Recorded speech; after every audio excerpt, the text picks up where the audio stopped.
Welcome to our channel. Today we how to build a networking strategy with Meetup, quick tutorial step by step clearly. Begin by clarifying your networking goals. Identify the specific objectives you want to achieve.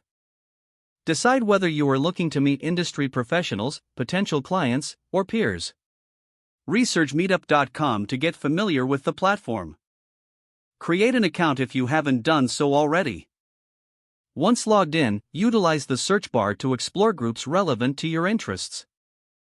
Filter results by location to find nearby meetups. Consider joining a few groups that align with your networking goals. After joining, review the upcoming events listed for these groups. Choose events that best fit your schedule and objectives. RSVP to the events you plan to attend.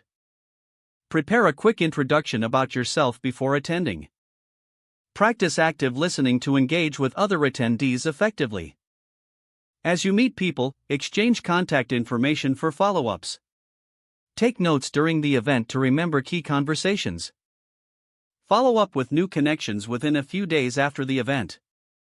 Consider proposing a coffee chat or a follow-up meeting with valuable contacts. Continuously participate in different meetups to expand your network. Assess your networking strategy regularly to ensure it meets your goals. Adjust your approach based on feedback and your experiences. Stay proactive and open to new opportunities that arise from your networking efforts.